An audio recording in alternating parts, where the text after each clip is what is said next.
Hi everyone, Miss Miller here. These are going to be notes on magnetic fields as well as the curl right-hand rule.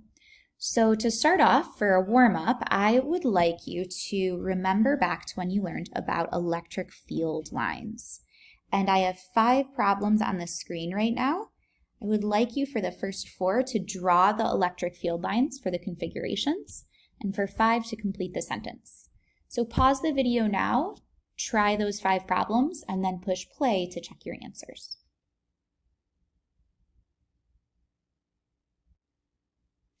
Okay, let's take a look at those answers. You should be remembering that electric field lines are the direction that a positive charge would feel a force if it were placed there. So you're coming out of your positives and into your negatives. As an example, if I placed a test positive charge right here, it would be repelled from the positive. Or if I placed one here, it would be attracted into the negative. And then you have your opposite charge pair, positive and a negative next to each other, and like charges, a negative near a negative or a positive near a positive. Notice that these electric field lines are always coming out perpendicular to your surface. They are never crossing. And as a reminder, the density of the field lines talks about the electric field strength. So when the lines are more spread out, like out here, that's going to be a lesser electric field. And when they're more concentrated, like right in close, that's going to be a stronger electric field. The key takeaway is that opposite charges attract and like charges repel. We're going to pull on this knowledge from electric fields and build on it for magnetic fields.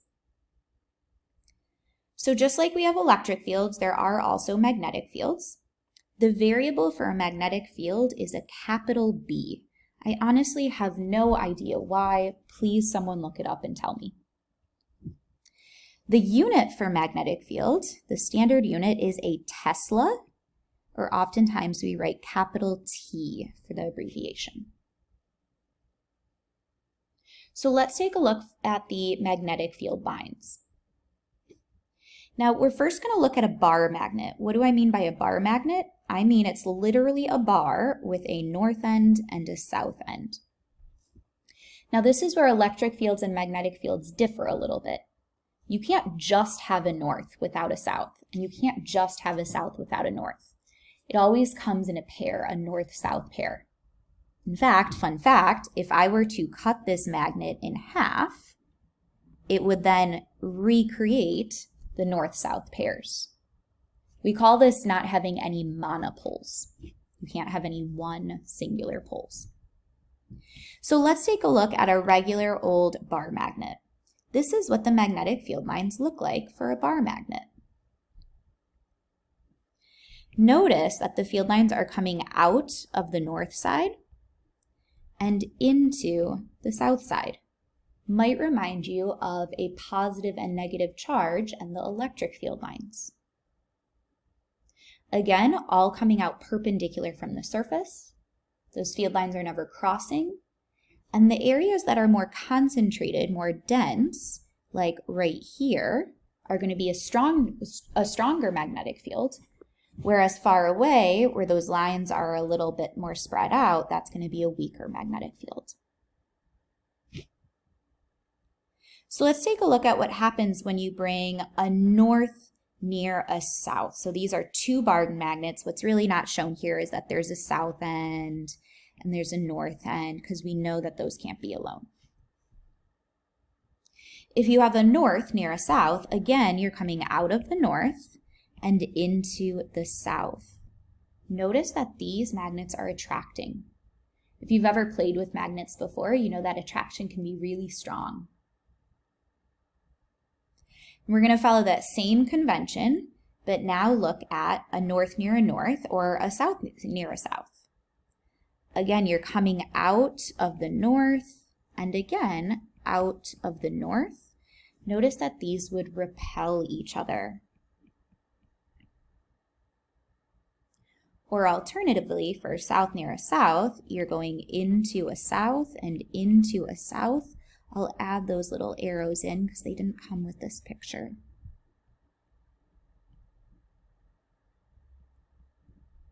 and those would repel as well. So you have attraction and you have repulsion. Again, might remind you a lot of your prior knowledge around electric fields. So let's complete the sentence. When you have opposite poles, like this example, you get attraction. And when you have the same or like poles, I'll call it, you get repulsion, like over here. Again, this is a really nice analogy to what we found before with electric fields.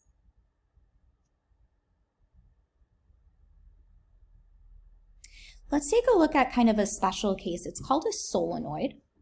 A solenoid is essentially a coil of wires, and I've copied and pasted a few different pictures for you to see what they actually look like in real life, like this guy, and you can attach wires to each of these leads, or these guys a little bit more spread out.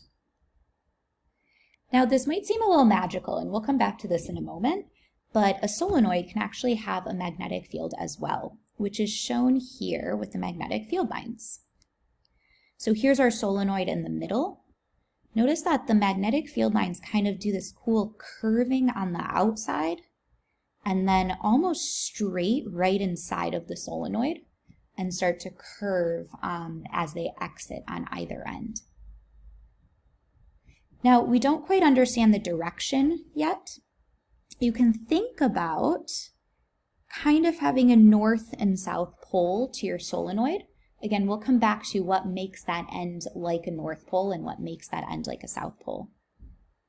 But once I've labeled those, again, we're just coming out of the north pole and into the south pole. So let's set that solenoid aside for a moment. We will return to that. I want to talk about working in 3 dimensions. When it comes to magnetic fields, especially next class, we're going to be working in both the plane of the paper, the up, down, left, right that we're very used to, but we're also going to be working in the 3rd dimension, the in and out of the paper. So physicists have designed a way to communicate about the ins and outs of a page because it's really hard to draw. When you see an X, it can either be an X with a circle around it or just an X itself. This is going to signal into the page. And when you see a dot, it can either have a dot with a circle around it or sometimes just dots themselves. That's going to signal coming out of the page. You can imagine this or visualize this by taking your pointer finger and pointing into the page. That would be an X.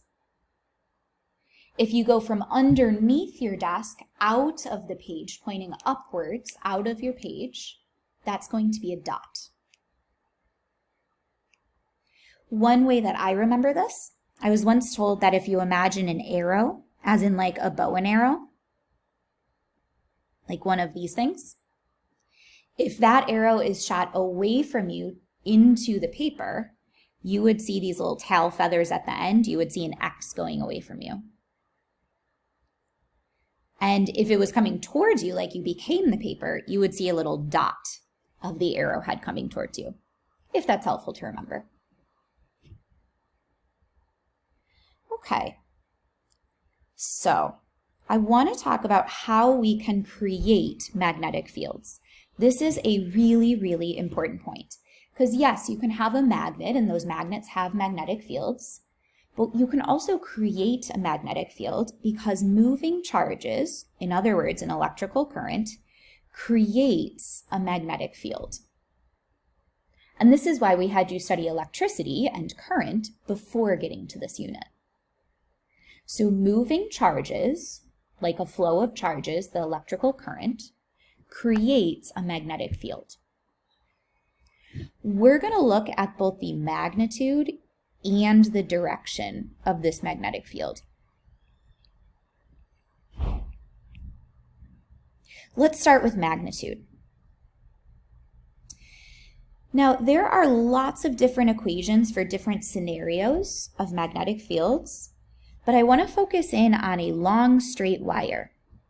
This is the one equation that you are required to know for the IB. Unfortunately, though, this equation is not in your data booklet. This equation says that magnetic field, B, is equal to mu naught, we'll talk about that in a moment, I, which if you remember, I is current, times 2 pi r, r being the radius. So you can see that flowing charges, current, creates a magnetic field. Now this mu naught is a new constant for us. This is called the permeability of free space, sometimes referred to as permeability of a vacuum, or if you want to get lazy, the magnetic constant. This mu naught, it is given in your data booklet, and it's given as 4 pi times 10 to the negative 7 Tesla meters per ampere. Those units should start to make sense when you think about our Teslas, magnetic field, amperes for current, and radius would be in meters. Again, this equation only applies to a long straight wire. If you wanted a loop of wire, a solenoid, there are different equations for different types of configurations. And if you're interested in learning more about this, I would highly recommend checking out this website. This would be beyond the scope of what IB physics requires you to know, but it gets into Ampere's law, and it's really cool if you have time.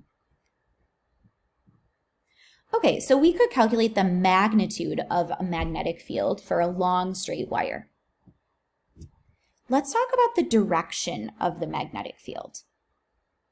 I'd like to introduce you to what is called the curl right-hand rule, sometimes also called the grip right-hand rule.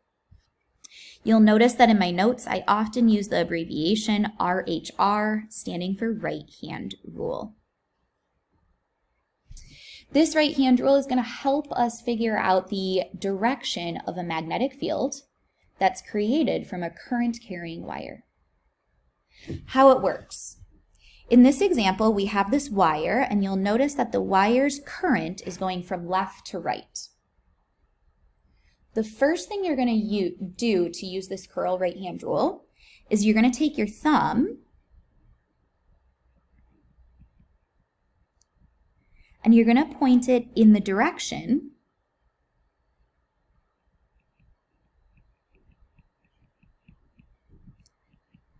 of the current. So because the current is going to the right, in this picture, the thumb is pointed to the right. The second thing you're going to do is you're going to curl your fingers around that current, and that will help you find the magnetic field.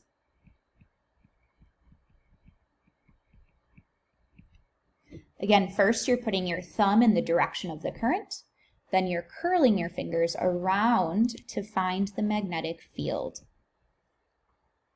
So you can start to imagine that this wire, whose current is to the right, has this magnetic field of circles around it, kind of curving into the page, behind the wire, out of the page, kind of coming out of your paper. And this is a perfect opportunity to use those X's and dots to show exactly what we mean, because that would be really hard to draw. So if I take my hand and I curl around that thumb, I'm going to be going into the page, so I'll use X's, into the page below the wire, and my fingers would be coming out of the page above the wire. So this is a more precise way of communicating those kind of three-dimensional circles. So at this point, I'd like you to get some practice with the curl right-hand rule. Pause here and try these.